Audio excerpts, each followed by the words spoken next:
Welcome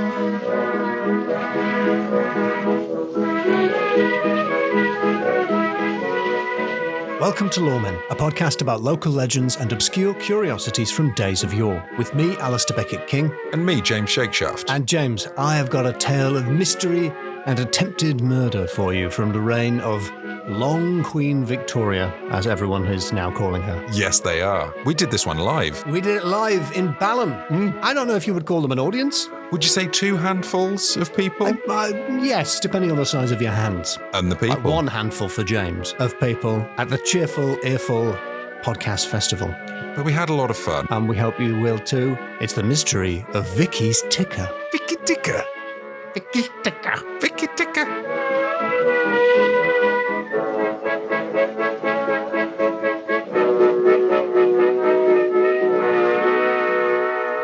James. Yes. I've got a murder mystery for you. Ooh. Well, actually, it's not exactly a murder mystery. It's a murder and a mystery. Uh-oh. It's a murder and a mystery, or to be more honest, an attempted murder and an unsolved mystery. Are we going to solve that mystery? Well, no, probably not. We had better make some friends along the way. The real treasure were the attempted murders. There's one thing you can say about the English, and that is, we love a long queen, don't we? Oh, yes, that's very Victoria. true. Oh, we like that. Elizabeth I, yes. Elizabeth II, thank you, I think I will. We love a nice long queen, don't we? And we hate a short queen. Yes. Queen of Scots. Matilda of Scots. Get out of town. Lady Jane Grey. Queen Anne. Boo! Boo, boo, boo to the short queens. Let me take you back, James. It's the 1880s. Tsar Alexander the Great was assassinated when revolutionaries threw a bomb at his carriage. Oof. President Garfield was just assassinated. Which day of the week do you think that happened on, James? No. Was it a Monday? It was a Monday! How did they... He was shot on a Monday. Was the gun in a lasagna? Conflicting. He didn't die on a Monday, but he was shot on a Monday. Oh. And a quick sidebar, if I may sidebar this early in the episode, Alexander Graham Bell invented the metal detector to try to find the assassin's bullet lodged in Garfield's chest. Wow. Do you think it worked? Did Garfield die of radiation poisoning? He died of metal detector. Oh. No, he died of bullet. He died of bullet, yeah. And we can infer from that the metal detector didn't work. I think it maybe did work. I think they were looking in the wrong part of the president. Not to say I'm different, I would have checked the whole president for bullet. Yes, definitely. But maybe you invented the metal detector, but not the metal/bullet extractor. Yeah. You That's just true. say it's there. Yeah. It's in there. It's in him. Which, to be honest, at that point, he's just invented a finger. So it's in there.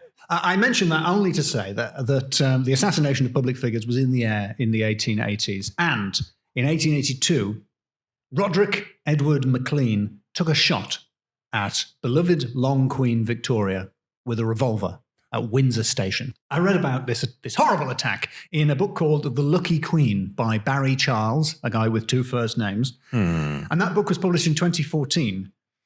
But he either wrote 2 books about this subject or he wrote 1 book with 2 different titles, because in 2012 he published a book called Kill the Queen! Oh. With an exclamation mark.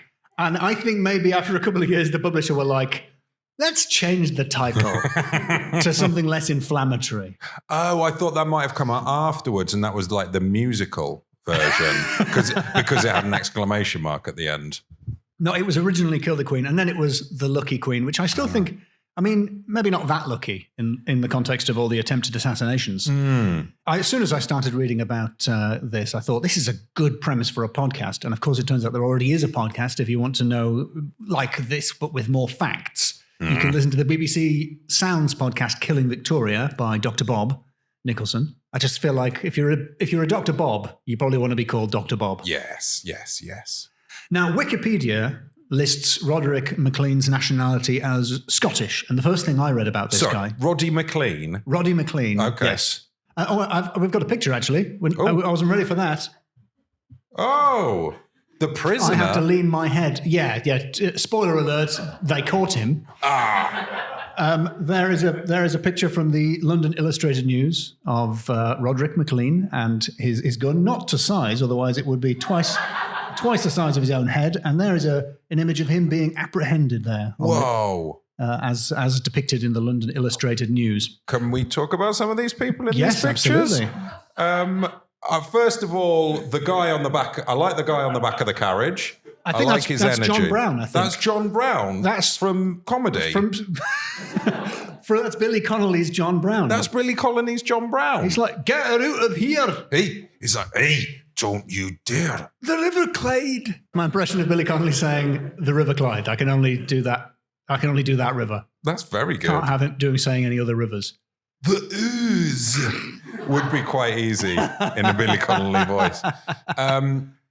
Now, I think we have to talk about the guy on the horse who's got quite oh, what's going on over there kind of attitude.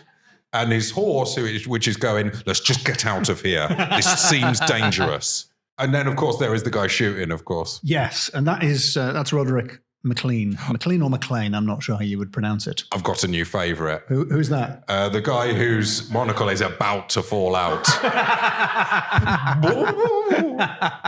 He's got a top hat which he's Spotted lifting, the monocle. and his monocle is the artist has managed to capture the moment just before a man's monocle falls out. That's incredible. And also, as a patriot, he's not looking at the gunman; he's looking at the Queen to see if she's okay. Mm. Fortunately, she is. The bullet passed through the window of the carriage, I think, in this case. Really? Wow. Very dramatic. Wikipedia, and I don't know if we have any Wikipedia editors in, but statistically the chances are we don't. Given our audience, I think we've got 10. I think there's a mistake on Wikipedia. Wikipedia lists McLean's nationality as Scottish, and the first thing I read about him was that he believed everyone in England was against him. And I thought, checks out. I've literally never met a Scottish person who didn't feel that way.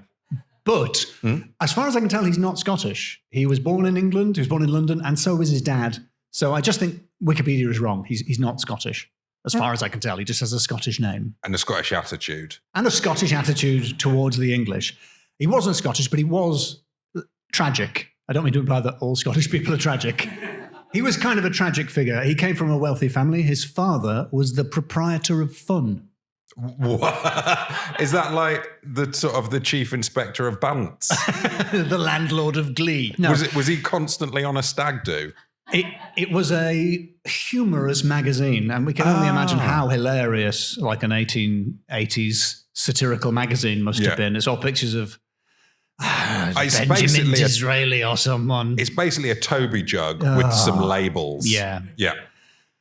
So it was like a knockoff of Punch. Oh. But it was like a bit of a down market Punch. Fun magazine. Right, okay. All the kids are reading it.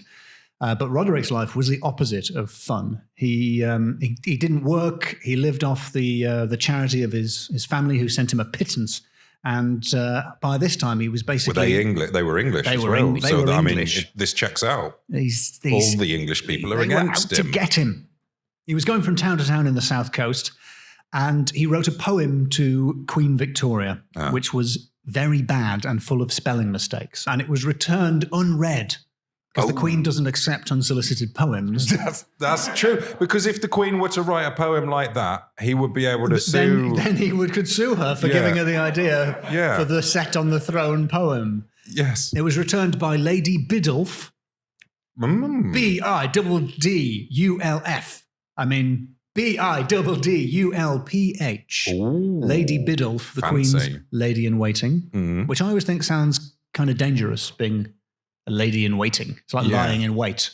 Yeah. I've been a sort of ladies ninja. It's that she's behind a curtain. She's there waiting. It's not the lady you need, but the lady you deserve. So Batman, basically. She's basically Batman. You die a lady in waiting, or you live long enough to become a lady who is no longer waiting. You've waited, whatever you're waiting for, you've waited for, you've got it, which is dead. A larger audience could have applauded us to stop that. So this guy was obviously very unwell, and I don't want to make too much No. hay out of that. He believed that the colour blue belonged to him. Oh. Yes, and that other people wore it deliberately to provoke him. Classic English people behaviour. And he wrote to his sister saying that if she didn't send him more money, he was going to murder someone. So nobody could have seen this attempt coming. On the 2nd of March, 1882, at the age of 28, he took a shot at the Queen's carriage and thankfully missed, and Victoria survived unscathed.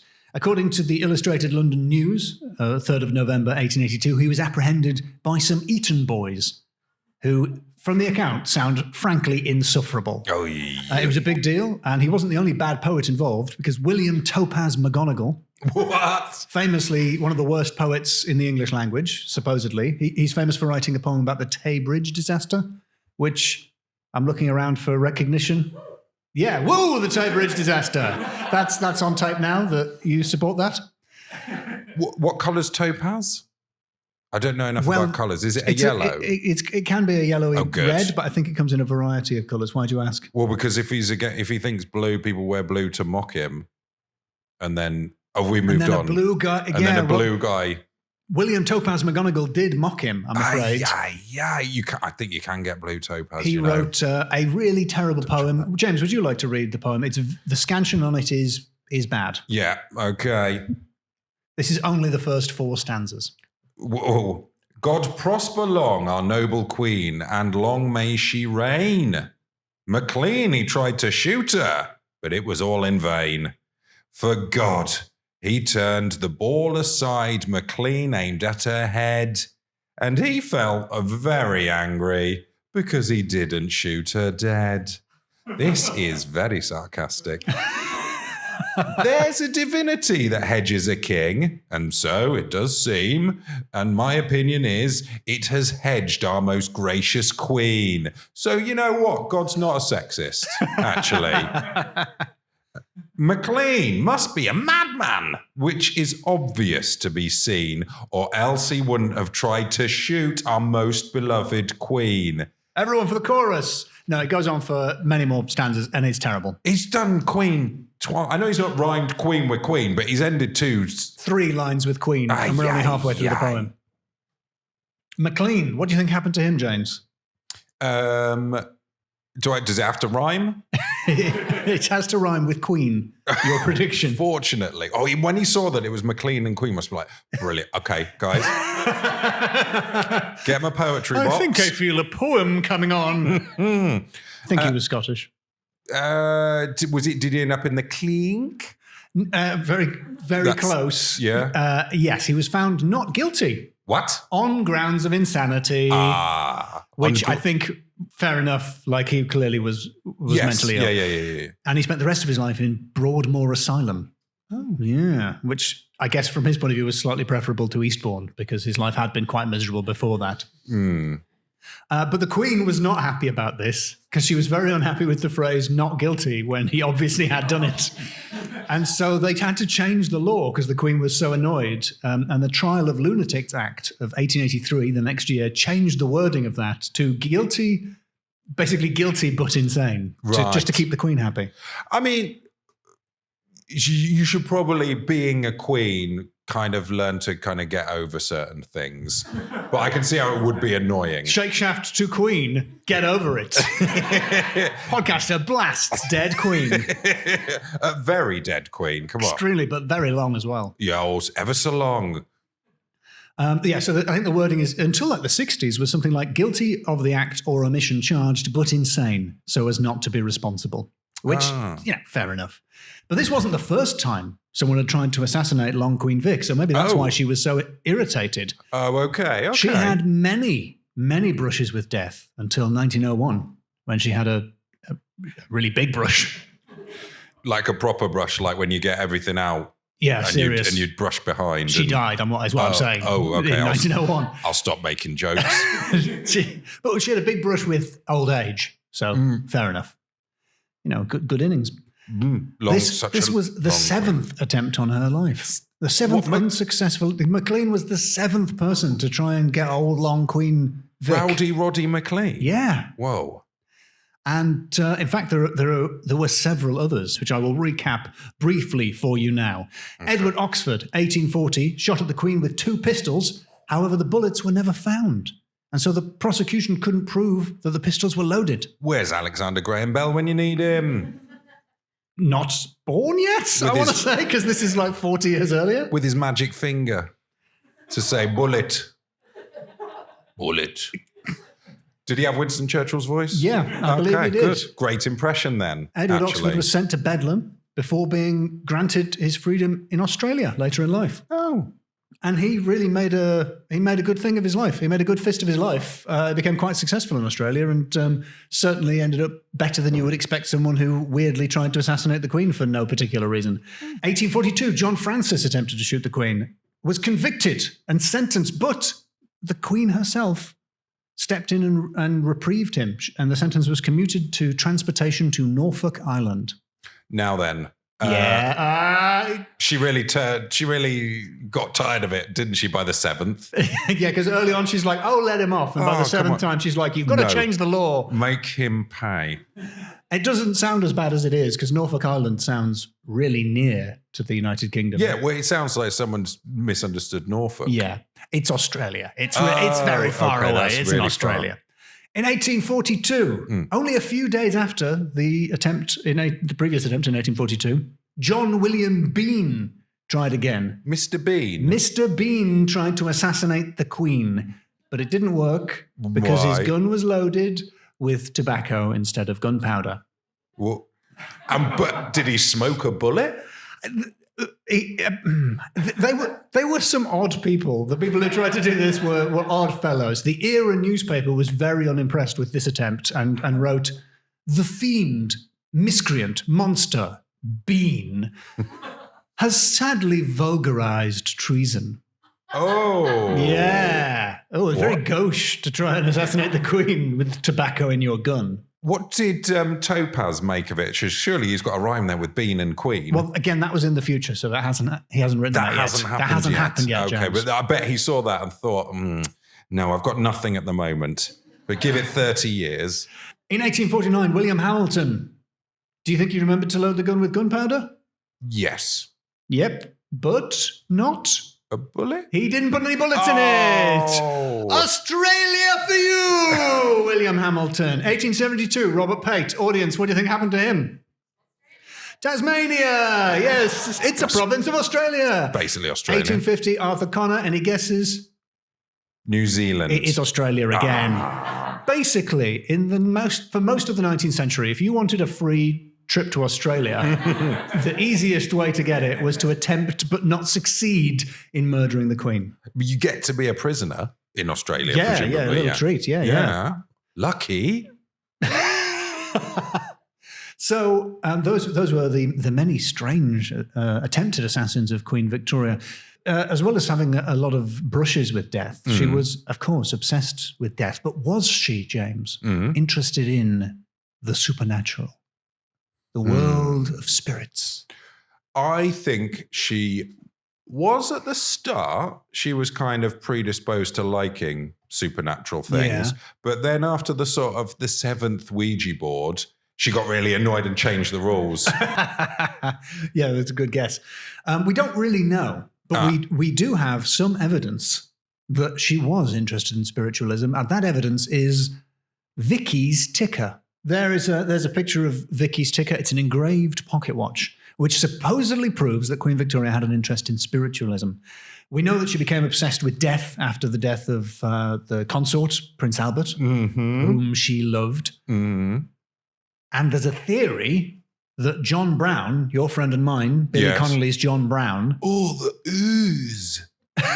That's what he would sound like if he said the ooze. Or as Peter Underwood describes him, Rasputin in a kilt. Oh, is that a burn? Is he burning? There's a theory that John Brown was a medium channeling Prince Albert for the Queen. And if that's true, they were definitely doing it.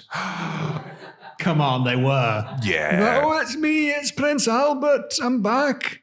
Yeah. And I'm naked. It's your dead husband and I'm naked. I'm going to show you the secret of the ooze. which is the subtitle to the Teenage Mutant Ninja Turtles second film. She wouldn't have got that reference, though. No, because that, again, was in the future. Yep. So we don't know if John Brown was really a medium channeling Prince Albert, but we do think that they were doing it. Yeah, We do. Yeah. We do. Yes, come on. Yeah.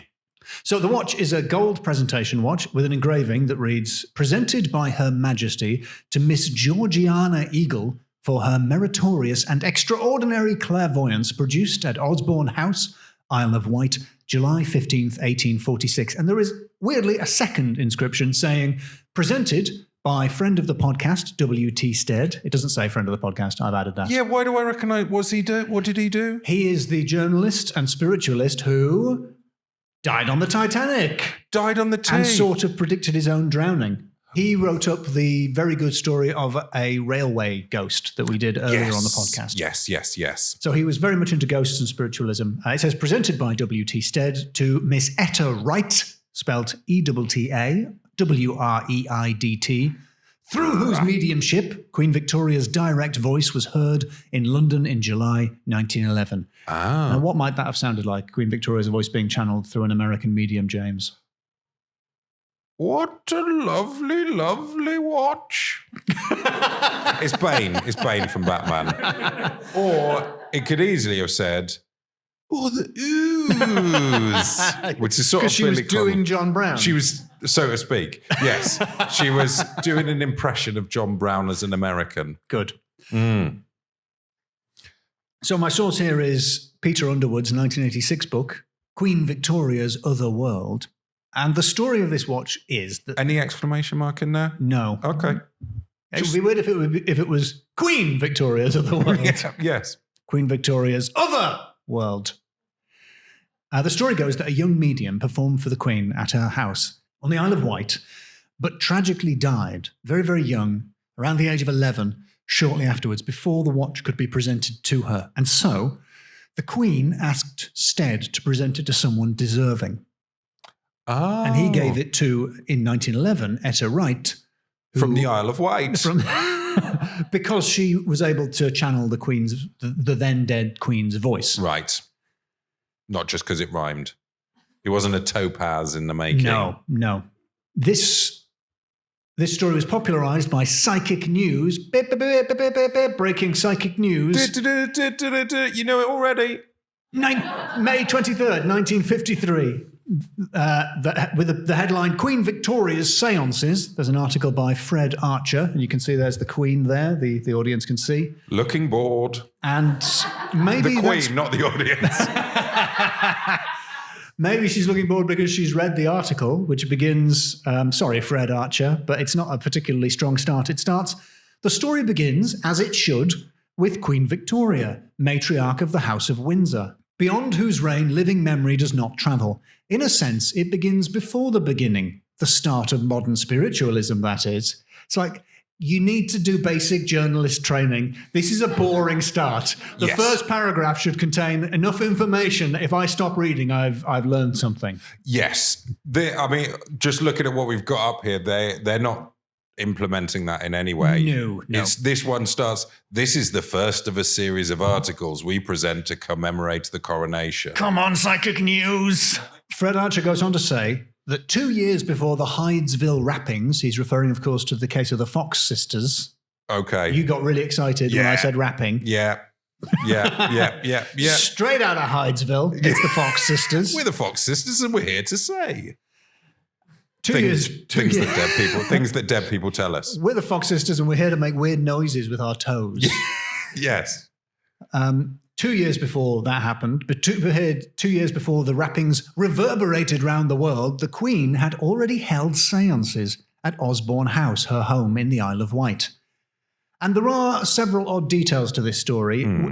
Fred Archer thinks it's impressive that she held seances 2 years before the fad of spiritualism began. We, cynical people in the 21st century, might say that's weird that would happen. There's other strange things about this.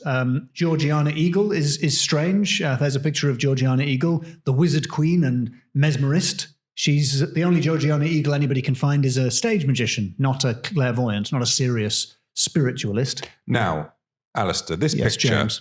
I know we were having a pop at the news articles for being a little bit dull, but this is and perhaps people in glass houses shouldn't throw stones, but this stage act seems to be the making of a cup of tea. Is that really it? She's clearly there's a lot of steam, though, James, like the mists of time there, like penetrating the veil of the other world. That's true. And she won an award or has the ashes of a previous partner on stage there. But fair play. Yep. Well, that's Georgiana Eagle. She was one of the strange things about it. In the engraving on the watch, you might have noticed eagle-eyed audience members. Osborne House was spelled Osborn, whereas in like the books, it's clearly spelled Osborne, James. The actual house is spelled with an E, Osborne house. So it seems unlikely that the Queen would misspell her own house. But if she was engraving and she'd started too big, she ran out of room. Peter Underwood kind of agrees with you. He thinks maybe they were in a hurry because they knew the girl was ill, and so they didn't have time to correct the mistake. Either way, that seems a little bit unlikely because Miss Eagle supposedly died shortly after the séance, which was in 1846, before the watch was presented to her, and then it was given to W.T. Stead, who wasn't born for another 3 years after that. Whoa. I'm going to say that again more clearly. The trouble with being such a long queen is you live for a very long time. So 1846, the time that the supposed séance happened, was 3 years before W.T. Stead was born, long before he broke into journalism. So it couldn't possibly have happened that the watch was given to him then. It doesn't really make sense. They do also say about being a queen, you either are fine You can do it, James. Go for it. You're either a fine with having an attempted assassination on you, or you live long enough to get really tired of it and change the law. To be fair, it was always illegal to try to assassinate the Queen. But they didn't change the law to make it against the law. After the seventh one, they were like, this should be against the law. A minute. There's a loophole here, guys. All you get is a free ticket to Australia. Australia all the time. Expenses paid. So the story has more holes in it than Queen Victoria's carriage. Oh, yeah, sorry, that just came to me. That's and it's in quite poor taste. I like that. It doesn't quite make sense. Maybe the séance did happen, and the medium, she had the watch engraved, to sort of show off a bit and misspelled the name, and then maybe gave it to Stead before her death. That's one of the possibilities. And he then presented it to the big American medium, Etta Wright. She gave it to, your friend and mine, Mackenzie King, the former Prime Minister of Canada. Oh. Yeah, you were all going to say Mackenzie King. Yeah, Macca King. He's like the two burgers come together, the two burger houses. Except his name, it'd be better if he was called McDonald. Or Mackenzie Whopper. Yes. Mackenzie McNugget. He gave it to the Duchess of Hamilton, and basically it made its way back to the United Kingdom and ended up on display at the London College of Psychic Studies until 1962, when... It got robbed? It was stolen! You don't need to be a psychic to work that out. Well, if only the psychics had seen it coming, it might not have happened. But breaking psychic news, reporting mere months later, Psychic News have the article on the 9th of February, 1963. They leapt into action about 3 months after it happened with the headline, Historic Psychic Exhibit is Stolen. Now, again, when you're writing a newspaper headline, you don't need to say is. You can just say, Historic Psychic Exhibit Stolen, and people would guess that you mean is. They're like, I've made the font as big as I can make it. There's no word I can take out of this headline. I've learnt my lesson from the watch engraving. These guys are so bad at making newspapers. They really are. There's so much. I'm bedazzled by the fonts for a start. There's too many fonts. Scientist tells how he became convinced of friend survival. Quote, all facts given were correct. I don't have any information. How is that exciting? The top left, is that the advert? You will live after you die. Yep, that's the slogan. That's their slogan. Okay. It's a good catchphrase. Yeah, so the watch was stolen in 1962. Worse still, this was the second of two psychic robberies that happened around that time. The Spiritualist Association of Great Britain Museum lost a different gold watch and a signet ring. It's a psychic crime wave. Oh my gosh. And the end of that article speculate. I was trying to think of something Batman related, but I'm gonna for once. I don't think 3 is enough to form an arrow pointing at anyone, unfortunately. Yeah, I'm gonna leave it for now. That article, I found this plausible the first time I read the article. The article ends by saying, what adds to the mystery is the fact that nothing else was taken from the college or the SAGB museum, where there are apports. An apport, I had to look it up, is an object of psychic significance from a seance. Mm-hmm. There are apports and many other psychic exhibits on view in the large glass case. Oh. Yeah, so that's a bit weird, isn't it? And then I thought back that maybe the fact that the 3 objects that were stolen were made of gold was a factor. Yes. Because when you think about the other things psychics have, it's always like a raggy bit of ectoplasm on a sheet. Yeah, 2 biros and a coat hanger. Yeah. So I can't believe they stole the 3 gold objects from this poorly defended museum. They also had footnote. Footnote, while psychic news does not suggest that any special seances should be held for the purpose, as this is not really the function of mediumship, it would be intriguing to find if psychic sources are able to throw any light on these 2 thefts, which occurred more or less at the same time. So not saying it, but kind of saying that you should use your psychic powers to find them. If you're just chatting with, your psychic guide. Yeah, just ask. If it comes up in conversation, What's don't the shut word it on down. the spooky streets? Yes. They were unsuccessful. The watch was gone forever. Oh. Proof, if proof be need be, don't look for it. It's not there. Until. Oh, whoa. There's an until. So I'm sure you've read Roger Clarke's book, A Natural History of Ghosts. Yes. From 2014. Yes, it's a great book. I would highly recommend it. There's a brief mention of the lost watch in that book, and Clarke concludes that it's unlikely to be genuine because of the typo. And that was the end of the story until 2018. Mm-hmm. Roger Clarke writes, one morning last year, 2017, for fans of maths, I received a call from a relative in the antiques business who was monitoring sales of objects connected to the Isle of Wight, where we both grew up. He had learned about the sale of a watch. I went one day in January for a viewing and sat in a small, windowless, fortified room as a young man brought it in. There was absolutely no doubt about it. This was Vickys Ticker, the watch given to Georgiana by Queen Victoria, which had not been seen or heard of since 1962. It had been discovered among the effects of a jeweller from Manchester at his decease by his relatives. I think discovered by his relatives, not that his relatives killed him. Okay. Who had no idea of its tainted provenance. Oh. And this account comes from The Curse of Vickys Ticker, a blog on the spitalfieldslife.com blog, published October 31st, 2018, by Roger Clarke. So it's well worth reading that if you're interested in Georgiana Eagle, because as well as actually finding the watch at last, he did proper research into Georgiana Eagle's life, which nobody seems to have bothered to do up until that point, and uncovered many fascinating details, including she didn't die young. What? She didn't die at the age of 11. She died in 1911, not 1846. When the other thing happened. Yeah, round about that, yeah. So let me put that in a more Dickensian way. And tiny Georgiana Eagle, who did not die. Ooh. Sorry, I assumed the audience would cheer. Really? And tiny Georgiana Eagle, who did not die. Hey! And we'll layer that up. Yep, definitely. Died in 1911, but that's much later, giving her plenty of time to pass the watch to W.T. Stead before he died on the Titanic in 1912. Oh my gosh. So the possibility of it being kind of true is back on. Definitely. Based on that time frame. And you can check out that blog for tantalizingly fuzzy mobile phone photographs of the watch. But it's there. It's the real deal. It is all there. You can read the inscription. Because we will never know who stole the watch or why. It was for money, obviously. But we'll never know. But we do know one thing. It's time for the scores. James, I'm going to ask you and the audience. And the audience is going to have to, if you want any of these to be above 2, you're going to have to put some real welly into these cheers.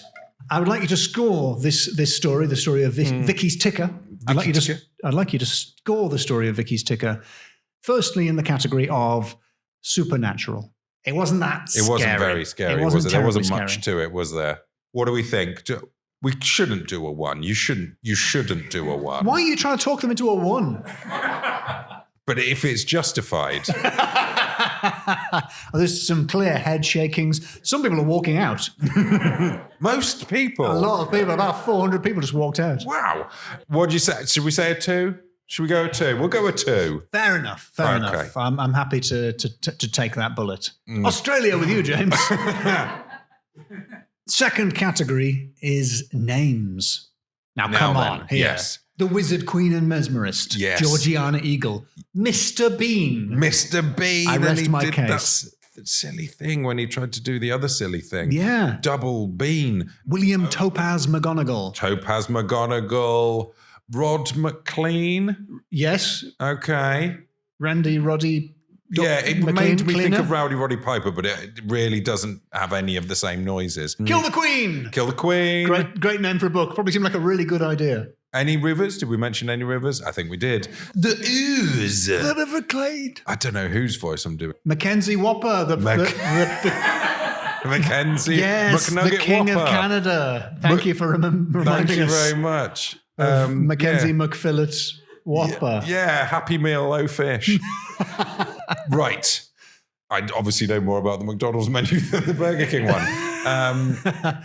4?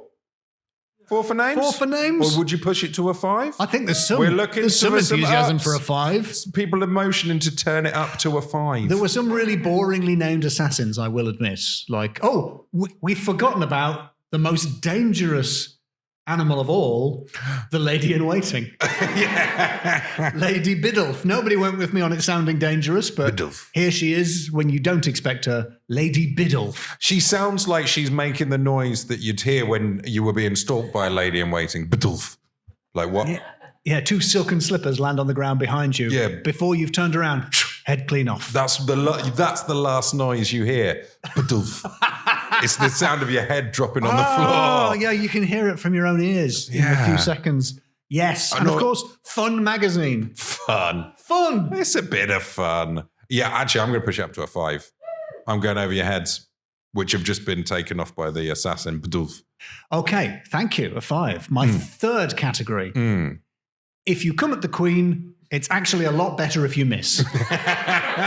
Because it's just like, it's fine. They were generally surprised, because we don't think of the Victorians as being particularly kindly towards people with mental health problems. And spoiler, they weren't.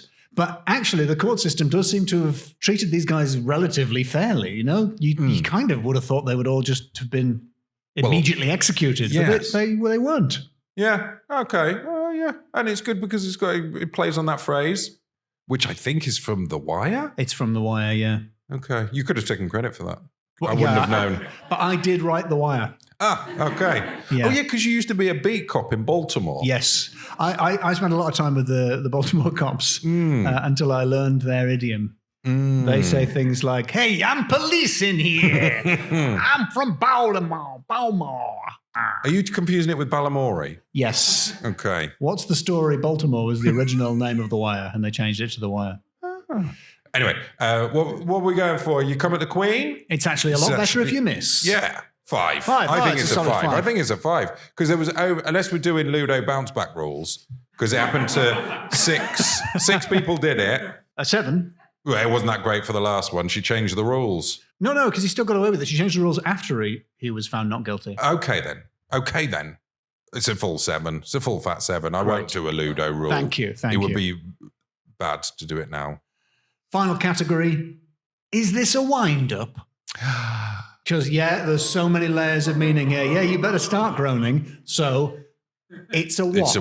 It's a watch. Traditionally, one winds a watch. Yes. So, a watch. But also, the whole story of the thing, is it just a bit of publicity that this magician came up with? Did she just make up the whole story? Did she have the watch engraved herself? Is the whole thing a wind-up? We simply don't know. Also, the Some of the, a guy loading a gun with tobacco, Yeah, the that's guns silly. consistently don't have bullets in there. Like, they don't seem to be making serious attempts. I'm not saying that I think they should have succeeded in killing the Queen. No. But they didn't seem to make a serious effort to kill the Queen. No. A lot of them afterwards seemed surprised that they had done it. Really? Yeah. Oh. Some of them were like, your guess is as good as mine, don't know why.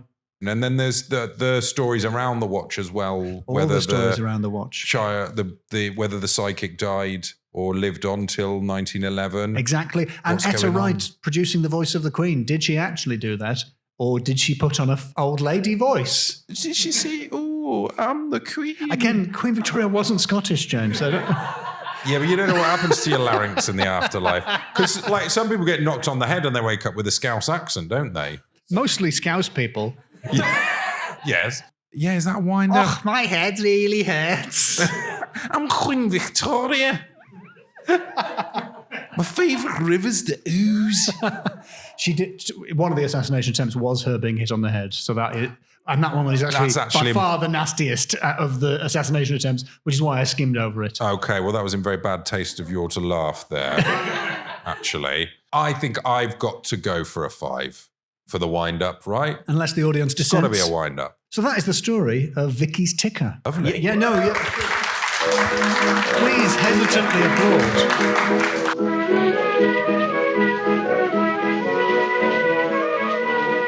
So there you have the mystery solved.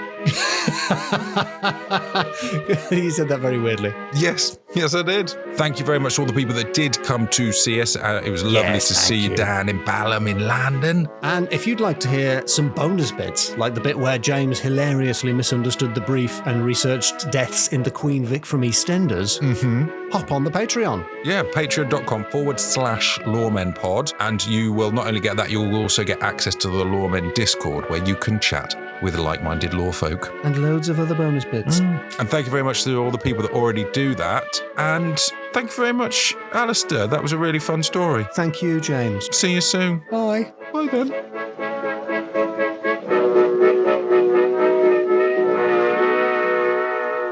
Riff over. Yep. You could have stopped that earlier. Yep, you could have stopped it at any moment. We gave you the weaponry to do that. And I don't mean a failed assassination attempt. I mean just booing. No.